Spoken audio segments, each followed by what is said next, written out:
So today we are about to begin chapter number 29 in part 3 of the Mor Nevuchim in the Guide for the Perplexed. Again, when I use page numbers, we're about to start page 515. I'm referring to the Shlomo Pinas edition here of the guide, volume 2. And the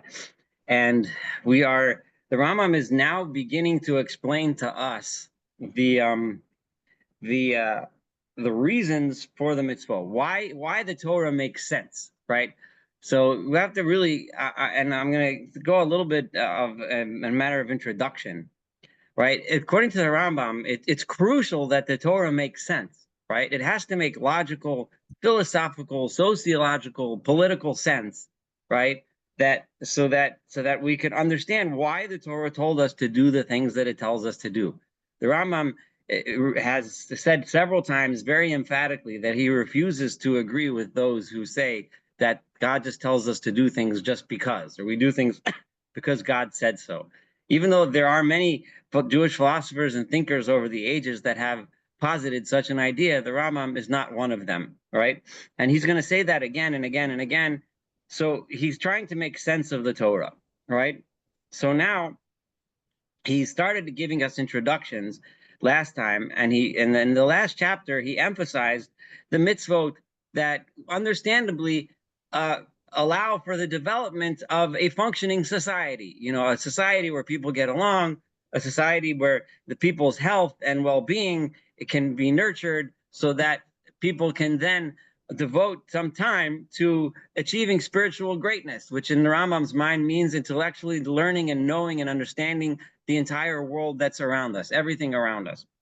So, and ultimately by understanding that, to achieve Ahava, to achieve the love of God, which is the ultimate result of acquiring this kind of knowledge. And the Rambam also said that some of the mitzvot, so many of the mitzvot are obvious because they show us how to either not do things that would be a detriment to a healthy society, or do things that would be helpful to building a healthy society. But then there was also mitzvot, which the Rambam said are given to us with the purpose of teaching us proper ideas, proper philosophies, proper thoughts. So one of the things that the Rambam does here, which he's about to do, and it's pretty long in chapter 29.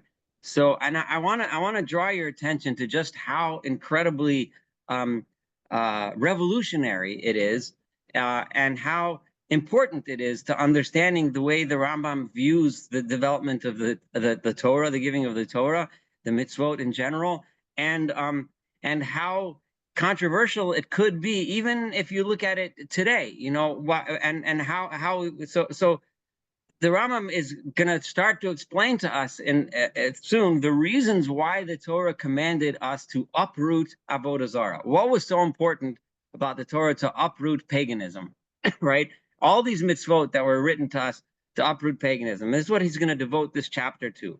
But in order to do that, the first thing he does is he shows us that what do you do when you want to understand the Torah? Okay, so what the Rambam, if there's parts of the Torah that don't seem to make sense, why would the Torah tell us to destroy the asherot, you know, the worshiping places where they worship trees? Or why would the Torah tell us to uproot paganism with such vigor? The Torah could just teach us the truth and move on and finish. Like, why is it so important? So in order to understand that, the Rambam goes and does historical research. He does the best he can with the extremely limited tools that someone would have in the 10th century in Egypt, right? He goes to the library and reads every book he can get his hands on what was the world like at the time of the Torah. What was paganism like when the Torah was given? In other words, in what milieu was the Torah given, so that we can understand the reasons for the Torah's commandments. Now think about that for a minute. I think it's important to let that sink in. We cannot expect that the Rambam's historical research would be the same as you or I would get if we decided to go to a seminar on the history of ancient, Middle Eastern pagan beliefs prior to the giving of the Torah, right? Because we would find out so many different things through so many different ways that were completely unavailable to the Rambam. He didn't have archaeology. He didn't read cuneiform from the Chaldeans and stuff. So there was no way he could have access to that. But what he did was he did the best he could, right, to portray a picture of what the world was like. So even if we're going to read this and say, well, this isn't what I learned in history class when I learned about Mesopotamian practices, before the monotheism came into the world, but I think his method of doing it is crucially important, because it goes to the heart of when we have parts of the Torah that we don't understand. The first thing we need to do is try to understand the milieu in which the Torah was given. When this command was given that doesn't seem to make sense to us, what was the situation that the people that received the Torah were in when they received that law, when God told them to do that? And think about that for a minute. So what the Rambam is doing here, he's going to teach us that process. And then you and I can do the process. We can do it a lot better than him, right? Because now we have access to so much more information. We can understand even more the context within which many of these mitzvot and commandments were given. Now, what that does is it gives us a huge amount of intellectual leeway when it comes to understanding the Torah. And I can promise you that many very fundamentalist religious people today, whether they're Jewish, Christian, or whatever, would have a lot of difficulty with what I'm telling you right now. They would get very uncomfortable with me saying that, for example, the mitzvah of Amalek, right, which is one of the hardest mitzvahs, you have to wipe out the nation. Like, how do we understand that today? Well, the only way to try to understand, and I'm not going to go into that specifically now, but the first thing you need to do is wind back a couple thousand years and think about what Amalek was as a menace to society at the time. And think about the way people waged warfare at the time. And think about why God was good. That is the beginning of the way to understanding the mitzvot. And this is what the Rambam is telling us. He's giving us the permission, and not just the permission, but he's telling us this is how you have to understand it. And with this key, it's going to be long. It's going to be several pages. With this key, he's going to use it to explain several of the mitzvot that otherwise don't seem to make any sense. And you'll see examples like the mitzvah of shatnez, mixing wool and linen. The next question we're going to logically ask ourselves when we see this is, well, if that's true, then I now understand why it was relevant then, but why should it still be relevant 2,000 years later now? That's an obvious question, and we're going to deal with that question, but we're not there yet. So I'm giving you this introduction because I really want you to appreciate just how revolutionary and just how intellectually gutsy this is. I mean, this is what he's about to do. So he's about to talk about Abraham. Now remember that that Abraham was highly revered by, and still to this day, by Islam, right? So the main milieu within which the religious milieu within which the Rambam was functioning was dominated by Islam, and the Rambam, of course, has been talking and quoting and dealing with the Islamic scholars throughout this entire book. So Abraham, as the forefather of monotheism, is deeply embedded in both of our religions, in Judaism and in Islam, and also in Christianity. But Rambam doesn't deal with Christianity that much because that wasn't the primary thing he was dealing with. But although we did see some references here and there. But anyway, so Avraham Avinu is the quintessential person. He's the person who founded the idea of monotheism and discovered it on his own. And a lot of what the Rambam attributes to Avraham Avinu, it does not come from the Torah itself, right? The Torah itself says nothing about this monumental idea of Avraham Avinu, of Abraham, coming up with the idea of monotheism and teaching it. Most of that comes down to us in the form of traditions, Midrashim, Mamari Chazal in the Gemara, in the Talmud somewhere, sayings, ideas, so on and so forth. In the Islamic tradition, they also have all kinds of stories, but that are similar in many ways. But so there's tradition and stories, but none of them are actually in the Torah. So you can't just keep that in mind. So now let's see what he's going to do. Now I gave that introduction. Now let's try to see how he's going to do this. Chapter 29 in the middle of page 514. It is well known that Abraham, our father, peace be upon him, was brought up in the religious community of the Sabians. The Sabians is Rambam's catch term for pagans, okay? Monotheistic societies of pagans, whose doctrine it is that there is no deity but the stars. Now, what the Rambam knew about these Sabians, right? And remember, nowadays, you and I, we look back at prehistory, we're thinking about cultures all around the planet, right? Of all different types and all different kinds of beliefs. We can't expect the Rambam to have been knowledgeable about all those things, right? He's knowledgeable about that which he had access to, right? So he knows about the Sabians, right?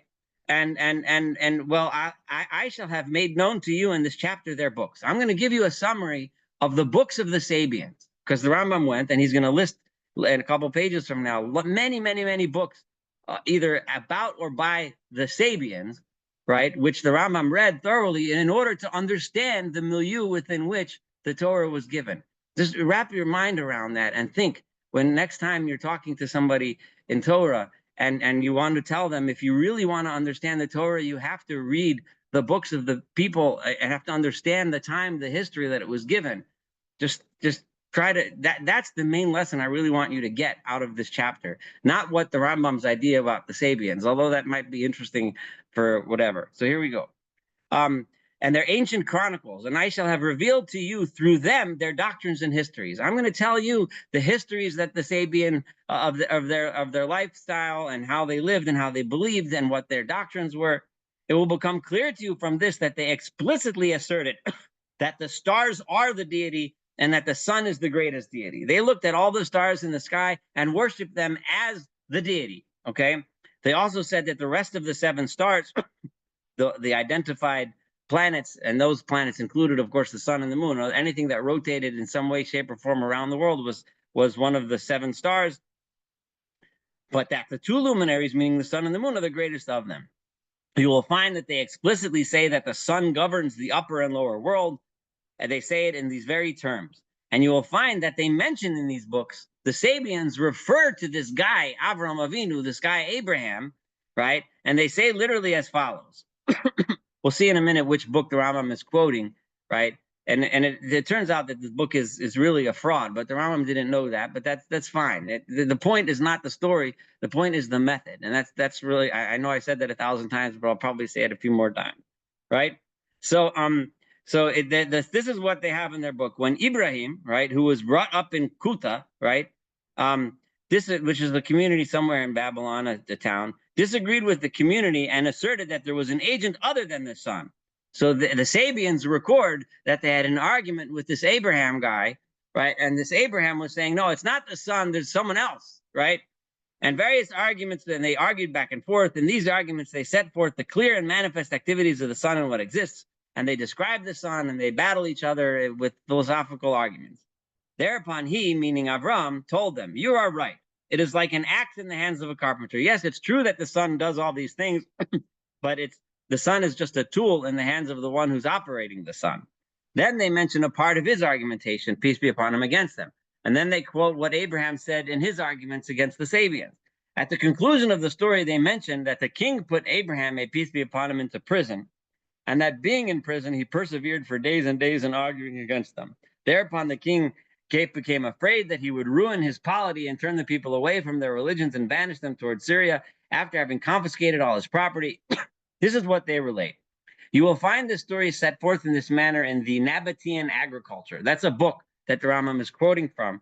It's a book that was written by I forgot who, an early Islamic scholar in like sometime in the 9th century, and he wrote it claiming that he was translating from Chaldean, an ancient Sabian book, right? But really, it was a total fraud. I mean, we know that now, but the Rambam didn't know that then. It's not an ancient. He never translated anything from ancient Chaldean, although it's very possible that there are some, traditions that fall in there. And of course, the story we just read should sound somewhat familiar to us from the Medrash, of the Rambam being thrown into jail, eventually being thrown into a furnace because he was arguing about monotheism. So these stories bounced around the culture all around, and they made its way into this book that this guy wrote. I can't remember his name, but it's not that important right now. Regardless, this is the source the Rambam is using. He is reading this book thinking that it is a genuine book of Chaldean philosophy, right, and history. So now they do not mention what is related in our true traditions and the prophetic revelation that came to him. They don't talk about how Abraham had a prophetic revelation of true monotheism. That they don't go into. For they tax him with lying because of his disagreeing with their corrupt opinion. They claim that he was a liar and so on. That's how their story makes it out in their book, right? You imagine this Islamic scholar would write it as if Abraham was considered by the ancient Sabians as being a liar, right? I have no doubt that in the view of the fact that he, may peace be upon him, meaning Abraham, disagreed with the doctrine of all men, these erring men reviled, blamed, and belittled him. It must be that that's what happened. You have to think back, Rambam is saying. What must it have been like for a guy to get up and claim there's one God while the whole world is walking around saying, no, there's all these gods and this and this and the sun and the moon and the stars, they're all gods, etc. And preferred truth to his reputation. And accordingly, because he bore this for the sake of God, because Abraham, despite being hated and despised by all the people around, right? He must have been hated, reviled, but nonetheless, he stuck with the truth, which is why it says, "And I will bless them that bless you, and I'll curse those that curse you." So the Rambam is using this understanding of the milieu. Why did Avraham Avinu say? Why did God promise Abraham that I will bless those that bless you and curse those that? Because there must have been a lot of people walking around cursing him, right? So it's a very logical kind of blessing, right? It's trying to understand the verse within the context of the times, within the context of history. This is truly revolutionary, what the Rambam is doing here. There are very few places prior to the Rambam where people analyzed and understood the Torah that way. When they took a verse and said, what was going on in history at the time? Nowadays, it's very common for scholars to do that. In fact, we consider that the most intellectually honest way to understand the Torah. Try our best to understand who was talking to who when, what was going on at that time. And then all of a sudden, Tom says, wow, now I understand why God said that. I'll bless those that bless you and curse those that curse you. And in point of fact, his activity has resulted, as we see today, in the consensus of the greater part of the population of the earth. Again, in Rambam's population of the earth, it includes the world of Islam, a couple of Jews running around in the middle, and the Christians in Europe, and then there's some far-flung empires out there, but that's all he really knew, right? So the greater population of the earth glorifying and considering themselves as blessed through his memory, and so that even those who do not belong to his progeny pretend to descend from him. He's throwing a little jest at the Muslims who also say that they descend from Ishmael, who descends from Abraham. They have a different tradition where they come from. No one is antagonistic to him or ignorant of his greatness, except the remnants of this religious community that is perished, except for the little leftovers, the few pagans that still exist, right? That survive at the extremities of the earth. For instance, the infidels among the Turks in the extreme north. Like if you go way up past Turkey into the northern regions of Europe and Asia, you'll still find a few remnants of those pagans, or the Hindus in the extreme south, right? And that's a mistake, obviously, but the Hindus are really in the extreme, east. Right, but regardless, so way out there, there's still some people, but that's it. Everyone else already gets that there's one God, right? These are the remnants of the religious community of the Sabians, for this was a religious community that extended over the whole earth. It used to be the entire world was these Sabians, right? Okay.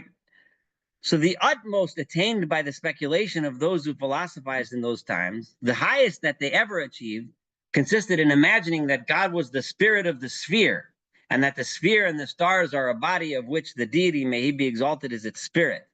The closest they came to real monotheism was thinking that maybe there's a deity, but the deity embodies himself within these stars and suns and moons and whatever. Abu Bakr ibn al-Sa'ig, I'm sure I'm not pronouncing that correct, has mentioned this in the commentary on the Acroasis. Therefore, all the Sabians believed in the eternity of the world, since in their opinion, heaven is the deity. And which is interesting. And the Rambam is going to give an incongruity in a minute.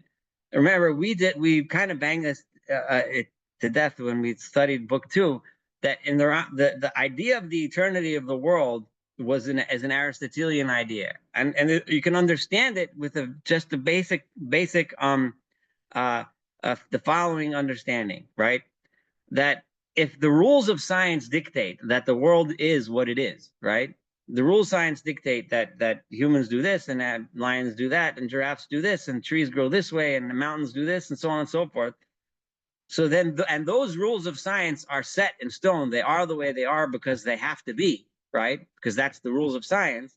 Then whatever made the world be what it is today would have made the world be the same way yesterday and the day before, right? Because those same rules are in play. Whatever rules of science resulted in a world would have resulted in that same world 100 years ago, 1,000 years ago, 1,000,000,000,000 years ago, and 8 bazillion gazillion years ago, right?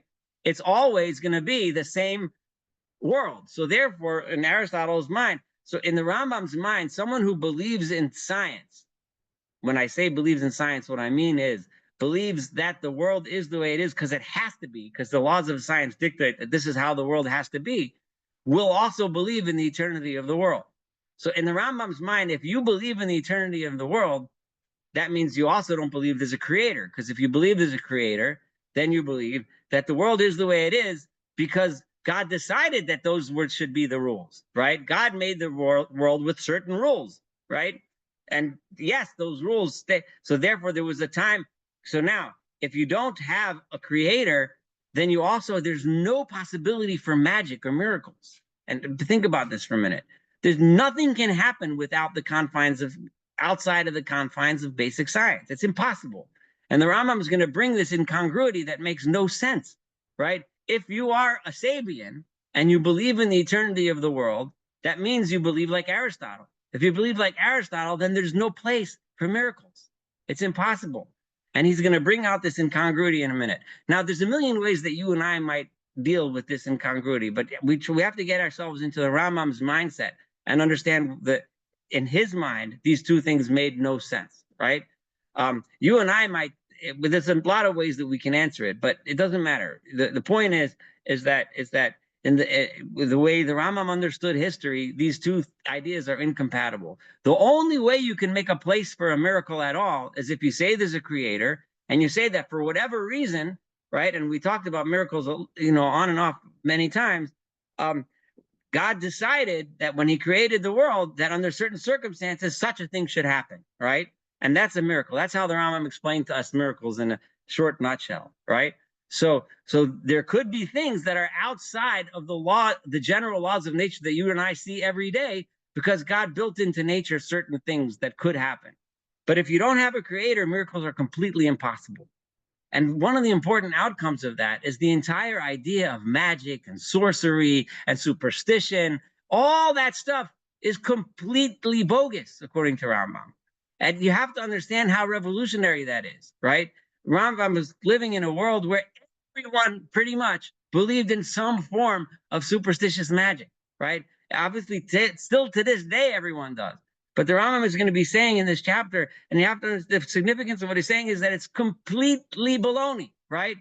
It's impossible, right? The only way you can believe in anything that seems to violate the laws of nature is if you have a creator. If you don't have a creator and you believe in any other system, it makes no sense at all, right? It's impossible.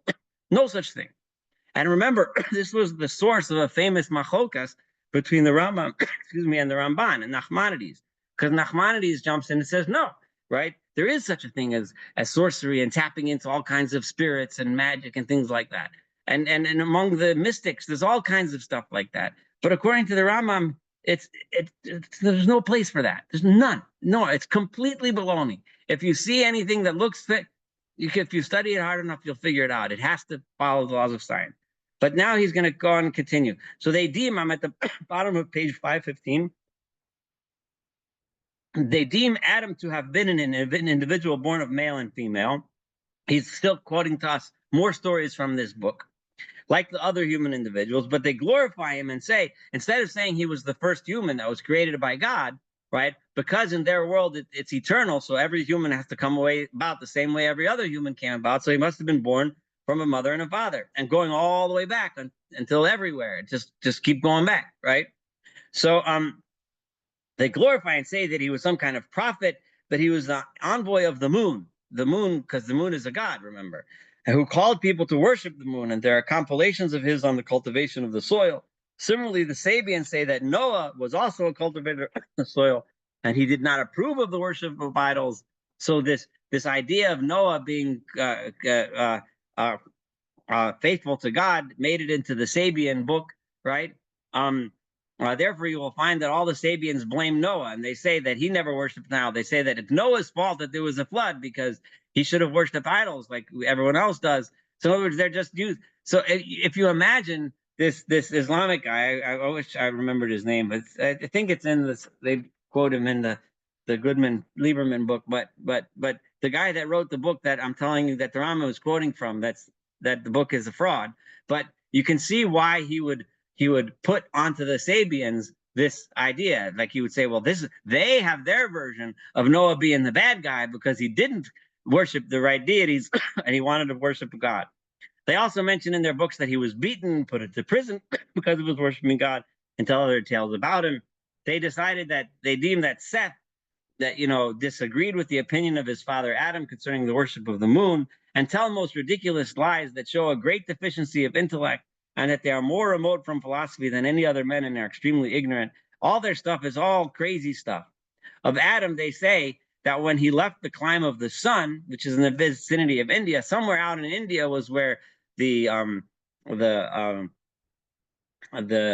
of Eden was, and Adam came out and came to Babylon, more towards the Mesopotamian area, and came to the climb of Babylon. He brought with him marvelous things, a golden tree and a stone tree. I'm going through this pretty quickly, and a green leaf of a tree. So these ideas of these magical trees, whether in our tradition in the Torah, it's the tree of knowledge or the tree of life, they had all these these fanciful trees.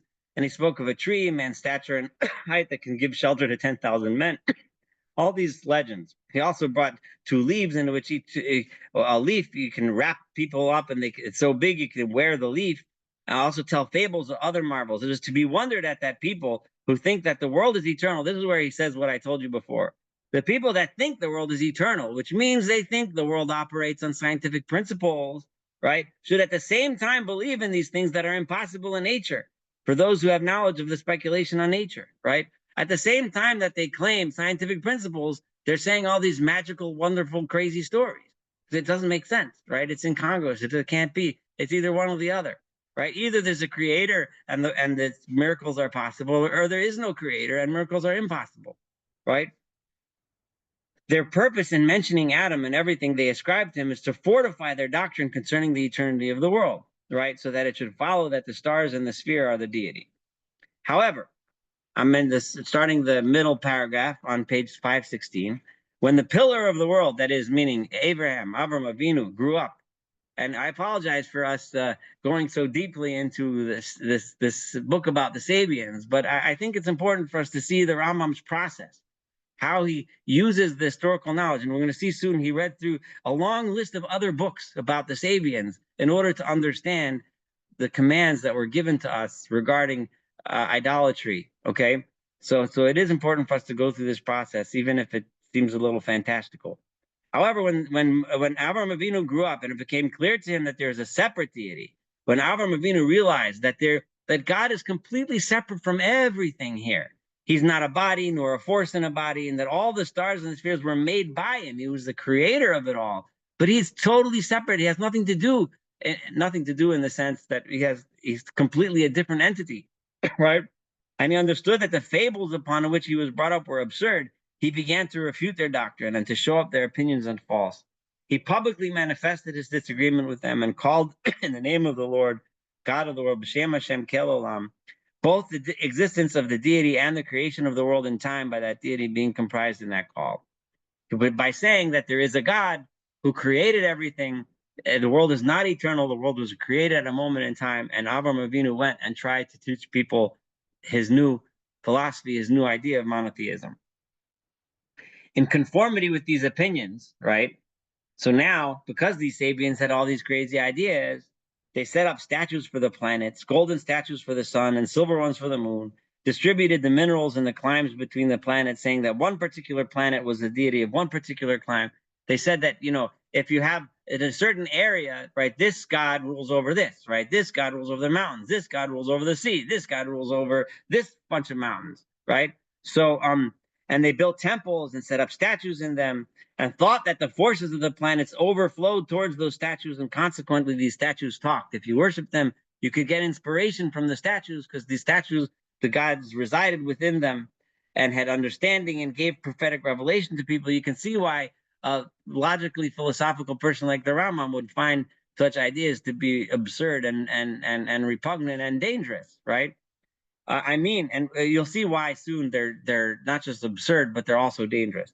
I mean, the statues and made known to people what was useful to them. Similarly, they said of the trees, which were, I'm at the top of 517 now, which were assigned to the various planets, that when one particular tree was set apart for one planet, planted with a view to the latter, and a certain treatment was applied to it, and with it the spirit of that planet overflowed towards that tree. It gave prophetic revelation to people. I'm purposely not delving into this too much, because I think you get the idea. You will find all this set forth literally in their books, to which I shall draw your attention. These were the prophets of Baal and the prophets of Asherah that I mentioned in our text. So when we learn the Torah, so now let's think for a moment. So the Rambam is saying what all of these books that I'm reading to you are explaining to us what those people were thinking. So when we read about the prophets of Baal and the prophets of Asherah, when we read in the books of Melachim and Shoftim and Shmuel, right? The reason why we read about these is because what was happening then were these people that believed in these statues that communicated that within which the deity resided, and this each deity has his or her place where they had jurisdiction, so to speak. Among them, these opinions became so firm that they forsook the Lord, because they were so convinced by these things that they gave up on God completely and called, O Baal, answer us. All this came about because of these opinions being generally accepted, ignorance being widespread, and the world then often being given to raving, considering imaginings of this kind. Once you start imagining this, and once you believe that this thing is really the presence of the deity, right? Then all of a sudden you have all kinds of crazy ideas. Such opinions develop among them, became soothsayers, enchanters, sorcerers, charmers, consulters with spirits, wizards, and necromancers, all this stuff, right? The Rambam is very clearly saying that all of this is complete fantasy, complete baloney, right? The Rambam doesn't even have any place for imagining that there's any even smidgen of reality in this stuff, right? It's just this totally absurd, ignorant, etc. Imaginings. We have already made it clear in our great compilation Mishnah Torah that Avram Avinu began to refute these opinions by means of arguments and feeble preaching, conciliating people and drawing them to obedience by means of benefits. So the Rambam, Rambam had explained to us in Mishnah Torah that Avram Avinu, in order to try to start getting people away from that, he started telling them, no, this is not how it works, right? You don't gain benefits by somehow appeasing the God that's in the temple there, and somehow, because he's the God of rain, that somehow you'll get rain. That's not how it works, right?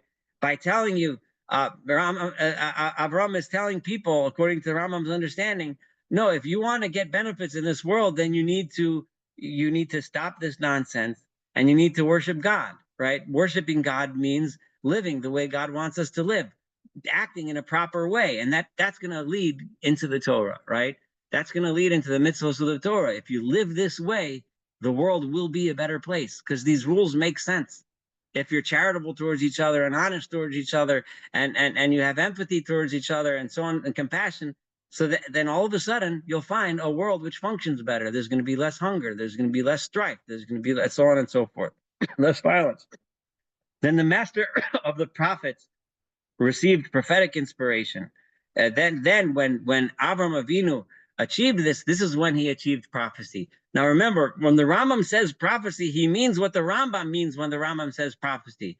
Not what you and I might have thought prophecy meant, right? Before we learned Rambam, right? Remember, what does the Rambam think prophecy means, right? We talked about this several times. It's that tapping into that active intellect and judging things by truth, by what they really are, and being able to control your imaginary faculty of your mind with your intellect, so that the images that you see reflect what's really happening. And you can see, so this, according to Rambam, is prophecy. And I know I said it in a very short version because we studied it at length before. If you weren't with us then, I still advise that you go back and watch those lectures on prophecy. So anyway, Thereupon he perfected the purpose in that he commanded killing these people.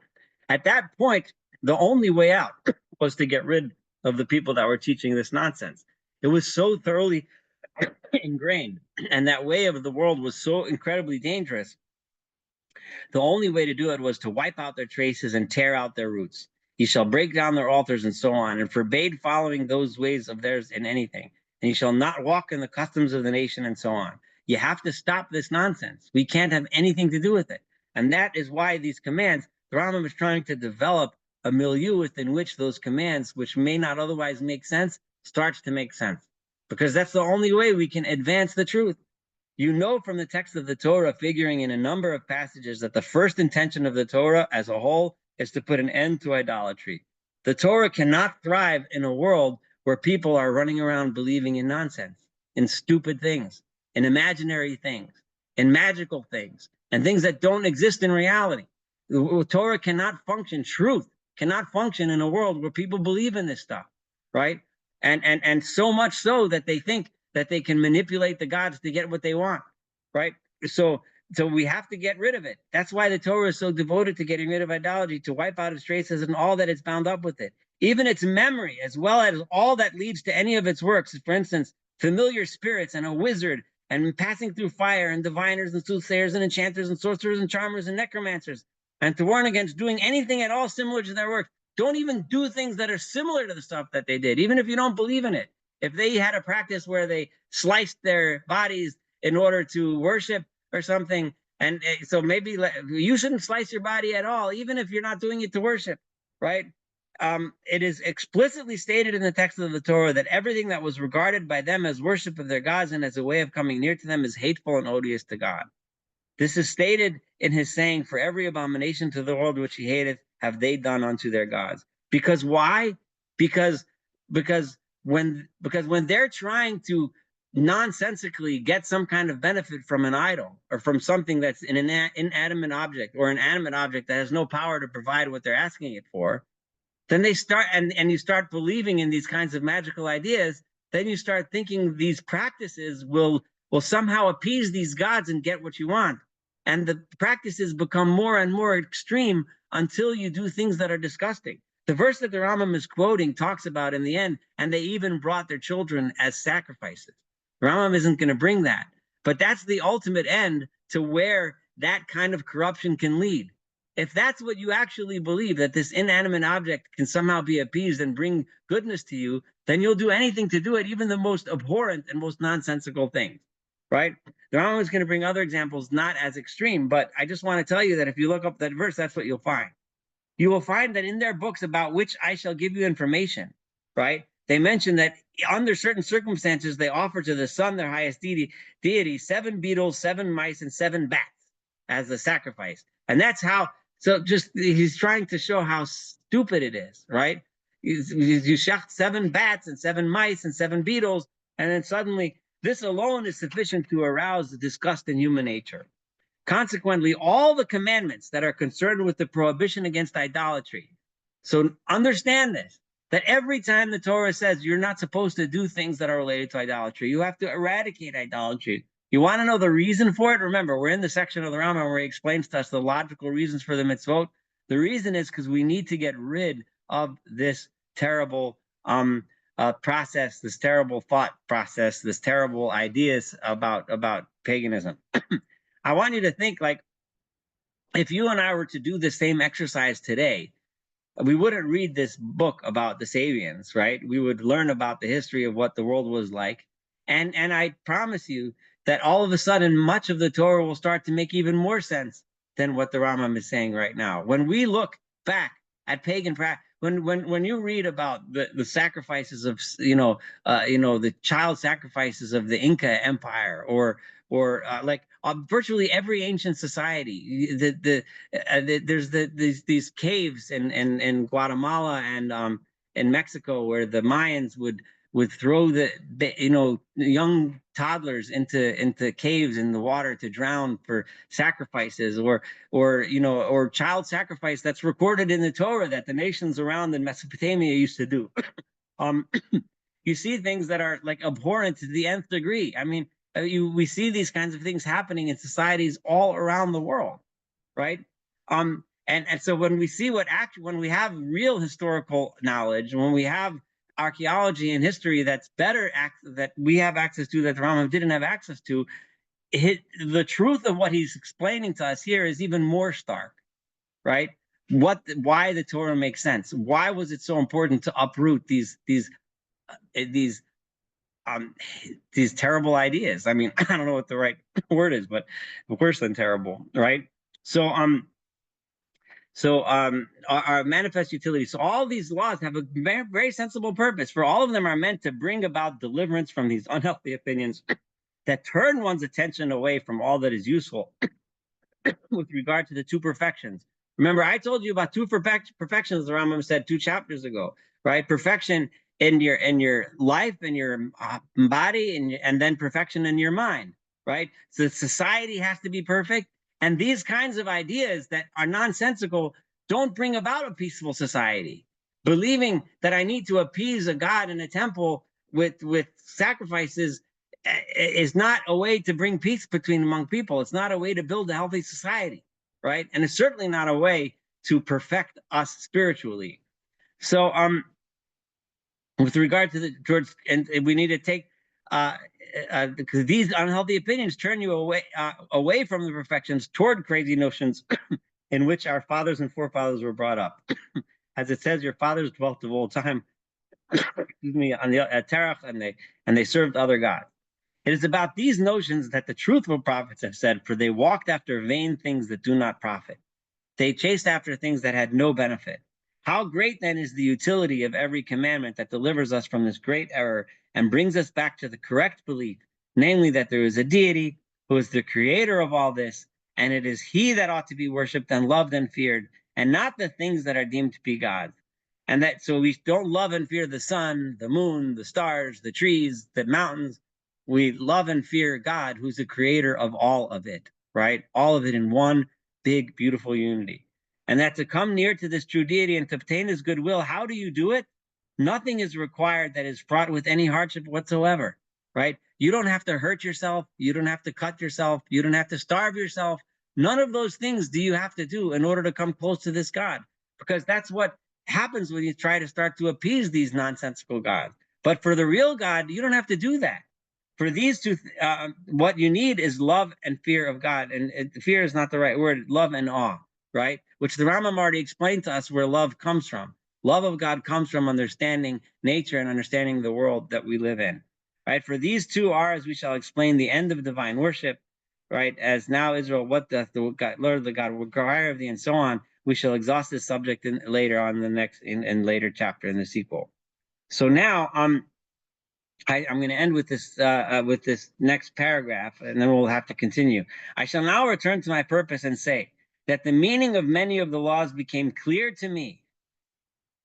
And this paragraph I think is really important and a good way to end. That's just why I'm choosing it to end tonight. And their causes became known to me through my study of the doctrines, opinions, practices, and cult of the Sabians. How did I learn about this? If such important idea, how did I learn to understand the ideas of the Torah? Because I went and I studied the practices and the doctrines, opinions, and cult of the Sabians. I want you to think about that for a minute. How did I understand the Torah's mitzvos, and the meaning of the Torah's mitzvos? By studying his equivalent then of going and doing research, right, into the Sabians. Right? As you will hear when I explain the reasons for the commandments that are considered to be without cause. How did I try to understand the parts of the Torah which seemed to make no sense? I studied history, right? I shall mention to you the books from which all I know. I'm going to tell you which books I read, right? He already mentioned one, but this is going to give us a whole reading list for 10th century reading on the history of the Sabians, right?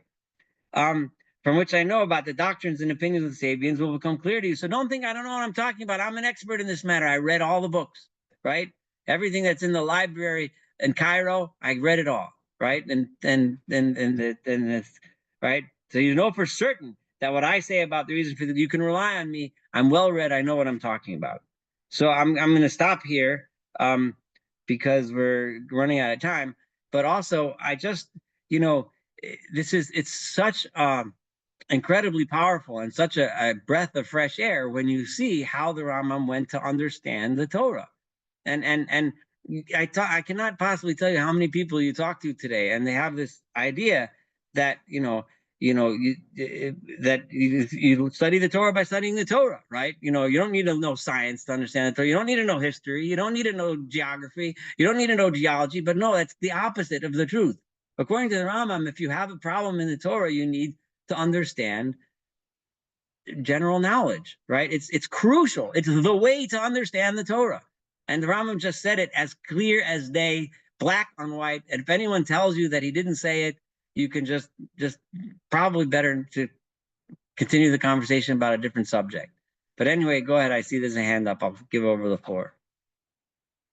Yeah, Jeff, thanks for the wonderful presentation. I agree 100% that we can't have idolatry. It leads okay. terrible things. So I'm on board. If Rambam had lived in the 20th century, and right, seen what happened when a society like the Nazis, like the Germans, came up with the conclusion following, I will say, a similar line of reasoning, but they looked at what's healthy for society. They made a judgment, what is dangerous for society. And out of that, a new word came into our vocabulary, genocide. Indeed, they sometimes used this example of wiping out the Amalekites implicitly, that there can be a justification for wiping out a people because it's so dangerous to society's values. I wonder if he would have changed some of Lisa's wording, suggesting that there has to be some qualifications to this line of thinking. Yeah, well, we've ventured a little many times a little bit into that idea. What would the Rambam have said if he was around today, right? And obviously, the way you answer the way you finish that sentence, the Rambam would have if is going to be heavily influenced by our own perspective of the speaker, whoever is saying the first half of the sentence, right? So anything we say is obviously very highly speculative, right? So but I don't think it's unreasonable to make the assumption that the Rambam of all people emphasized over and over again the relentless search for truth, no matter what, right? And relentlessly seeking knowledge where knowledge needs to be sought. So it's hard to imagine that the Rambam wouldn't be like the most best read and most scientifically solid and relentlessly sticking with the truth of the science and of all the ologies, right? Sociology and even when it comes to so would he have thought differently today than he did then? I think it's almost certainly yes, right? So like we'll find places where he'll make certain assumptions that are offensive to us about women, for example. We've come across them already a few times and we will again, right? And then when we understand the Rambam in the same way the Rambam is trying to understand the Torah, we have to understand him within the milieu that he lived and what was understood at the time. Would he have thought differently today? Almost certainly yes, although with the caveat that it's highly speculative, right? None of us know, right? I can't quote the Rambam in defense of women's suffrage or something like that if I wanted to, because he couldn't even have imagined such a thing in his life. He couldn't have imagined suffrage at all, for that matter, but certainly not women's suffrage, right? But would he have been, had he been alive in the 1920s, supportive of it? I don't know, but I think I have pretty solid reason to believe that he would have, but who knows? Does that answer the question? Well, in part, and I didn't mean to suggest at all that he'd ever support the destruction of the Jews. I'm just saying that given the historical experience and what we've said, when your objective is to improve society, Right. Does that justify murder on a mass Yeah, scale? if you would have confronted him with scientific evidence that there's much better ways to improve people's opinions than slaughtering them, he probably would have looked at the scientific evidence and said, okay, well, That's if that's what, then let's do it that way, right? Again, the caveat, I have no idea what he would have done, but I'm just saying, but his relentless search for truth is the defining thing of the Rambam. It has to be true. So if you show me evidence that XYZ is the best way to do something, he would go with XYZ. That's what I think. I don't know. I see. Jack, did you want to say something? Yeah, yeah, I have a question. Yeah. First of all, it was a really nice session. I really enjoyed it, and very well explained by you. He sort of didn't approach something that I was hoping I'd see him approach, because he's talking about idolatry and sacrifices by the pagans, but he doesn't correlate that with the fact that the Jews of the time also sacrificed to God, to our God. They did the same thing. It was just a different being, deity that they did it to. Yes. And how can he explain the fact that we're not doing the same thing that idolaters do? And Yes. So why should we have continued that? And it just doesn't. He doesn't explain why we do it, and we did it, and even today, some people say if the temple is rebuilt, that we will do it again. sacrifice again.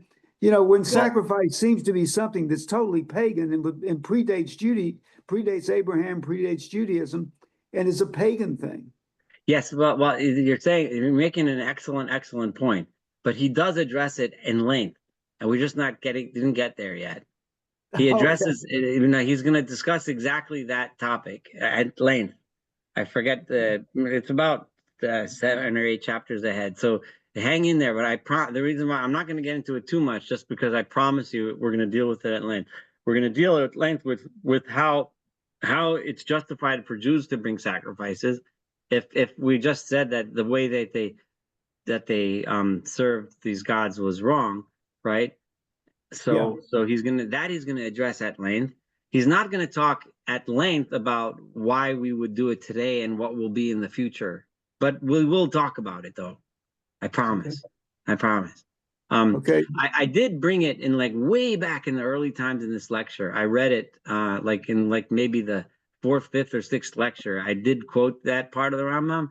That was before I decided to just go consecutive and read. So I was kind of jumping around in the first few lectures, but then I'd settled down and said, no, we're just going to read from the beginning to the end, and that's it. So, which is what I'm doing now. I'm glad that today went well, because I'm getting a good reception, because I thought it was going to be kind of boring reading all this stuff about these Sabians, and most of it we know historically is nonsense. I mean, it's not, the book that the Rambam is quoting is a totally made up book. But like I told, but it's still a very worthwhile endeavor for people. I'm glad that you all enjoyed it a lot, because it still brings out the process of thought that the Rambam went through, which is the real crucial thing we have to learn from this, And the other thing I wanted to ask, you talked about they suffered, they did crazy sacrifices, they cut themselves, they did all those things to appease the gods. And yet, Judaism has a lot of pain too. And you just said we shouldn't do that. For instance, fasting. I mean, I know there are reasons that are said why we fast, but it seems like that's a painful thing. And that, God would not want us to suffer and do that if that's really the way Rambam is saying. Why do we do those things if they're painful to us and they remind us of pagans that hurt themselves and made themselves uncomfortable and painful in the hopes that God would receive them because they do these painful things? Well, we sort of do the same thing with fasting, don't we? I mean, what's the deal? Yes and no, and we will. I promise you, you're asking the best questions, but this is really what this entire section is going to be about, right? Rambam is trying to. I'm going to go way ahead of myself, but part of painting to us what the milieu was like when these mitzvot were given, right, is helping us understand the mindset of the Jews to whom these mitzvot were given at the time, right? So if you're used to, worshiping gods in a certain way with sacrifices, right, or by denying yourself certain pleasures like fasting and stuff like that, then it's very hard to come and tell you, all right, let's turn that all off, and now let's just sit down in the study hall and contemplate the wonders of the universe, right? Or stand in the, so all of a sudden you can't take us and change everything. So the Rambam is going to tell us with the sacrifices that at much more length than I'm about to do right now, but let's channel it in the right direction. Let's start moving these practices that people are used to, but focusing it on one God, right?